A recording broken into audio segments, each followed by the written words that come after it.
यारनि जी त मुहबत हुई पर मुआशिरे में लुड़ लॻो पियो आहे अमीर मुआविया जे लाइ चवनि था अलीअ सां बि विढ़ियो चवनि था हसन सां बि विढ़ियो नऊज़ बिल्लाह उन जी मुहबत ॾेखार मां चवां थो तूं जेकॾहिं अखियूं पंहिंजूं ज़मीर वारियूं बंदि कयूं त तुंहिंजी दिलि आहे महबूब जा असहाब अहल बैत पाण में खीर ऐं खंडु वांगुरु आहे बस एक गाल अर्ज कया पोइ मां तोखे इमाम आली मक़ाम जे मुतालिक़ जेके मारूज़ात मूंखे अर्ज़ करणा उहे तव्हांजी ख़िदमत में अर्ज़ कया सुणे इमाम हुसैन वटि मदीने पाक में हिकिड़ो साइल आयो अदा साइल सखी वटि ईंदो आहे ईअं आहे या न हज़रत ख्वाजा फरीदुद्दीन गंज शकर जो हिकिड़ो ख़लीफ़ो पोइ उन वटि माण्हुनि जो रुजू घणो माण्हू घणा अचनि मिलनि पोइ बेज़ार थींदो यार इबादत करण जो पढ़ण जो लिखण जो तंग छा कयो मेल मिलाप आहे जॾहिं पंहिंजे मुर्शिद हज़रत फरीदुद्दीन गंज शकर वटि आयो त उन अल्लाह जे वलीअ उन जे दिलि जो हाल सम्झी पंहिंजे उन ख़लीफ़े खे फरमाई त अबा शुकुर कर जो अल्लाह तुंहिंजे दर ते माण्हू मोकिले थो न त ज़माने में अहिड़ा माण्हू वेठा आहिनि ॾोकड़ पैसे हूंदे थुकूं था चटनि पोइ उन्हनि खे सलाम कोन थो करे अल्लाह पंहिंजा महिरबान फ़क़ीर उम्मत जा अल्लाह पंहिंजा बाना महबूब जे उम्मत जा फ़क़ीर मोकिलींदो आहे त सखियुनि जे दरनि ते रवाना फरमाईंदो आहे इन मां बेज़ार न थींदो कर बल्कि उन्हनि मिस्कीननि खे टाइम ॾींदो कर अबा वञिबो कंहिंजे दर ते यार चओ तव्हां बि सखी आहियो हले बोलो सुभान अल्लाह ने त थियो अबा कंहिंजे दर ते सखीअ जे दर ते वञिबो आहे हज़रत इमाम आली मक़ाम जी ख़िदमत में हाज़िर थियो अर्ज़ कई सुणा इमाम हुसैन कुझु अलाह जे नाले ॾियो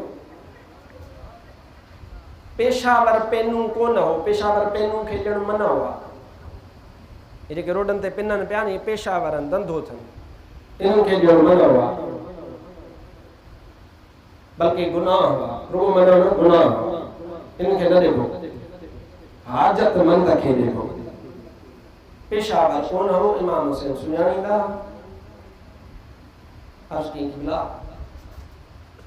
कुझु ॾियारियो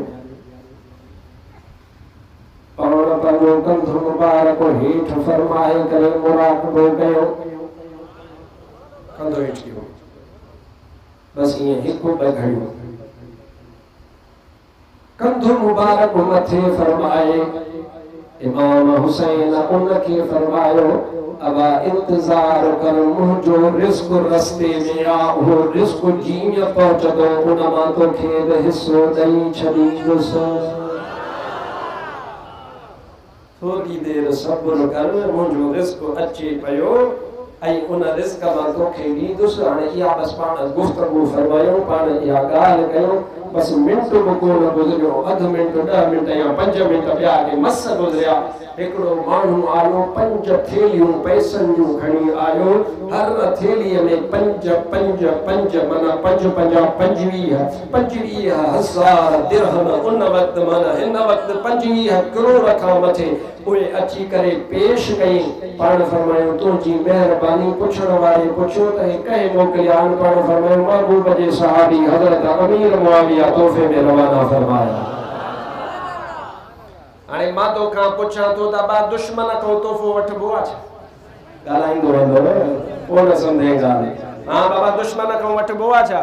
ऐं उनखे इमाम हुसैन पंहिंजो रिज़्क़ फरमायो आहे पाण फरमाइनि था त उहो मुंहिंजो रिज़्क़ आहे जेको हज़रत अमीर मुआविया रज़ी अल्लाह ताला अन्हा जे दर तां आयो आहे ऐं तोखे इहा ख़बर हुजणु घुरिजे त इमाम हसन साईं जी ख़िदमत में सैयदना अमीर मुआविया रज़ी अल्लाह ताला अन्हु तोहफ़े में पैसा ॾोकड़ ॿियो जेको सामान हूंदो हो हदिया मोकिलींदो हो त अहिड़ी तरह इमाम हुसैन जी ख़िदमत में बि मोकिलींदो हो ऐं उहे ॿई शहज़ादा क़बूल फरमाए करे इन निभागन के पैगाम ॾींदा हा त मुस्तफ़ा जा अहल बैत ऐं सहाबी पंहिंजे पाण में खीर ऐं खंडु वांगुरु हुया सल्लल्लाहु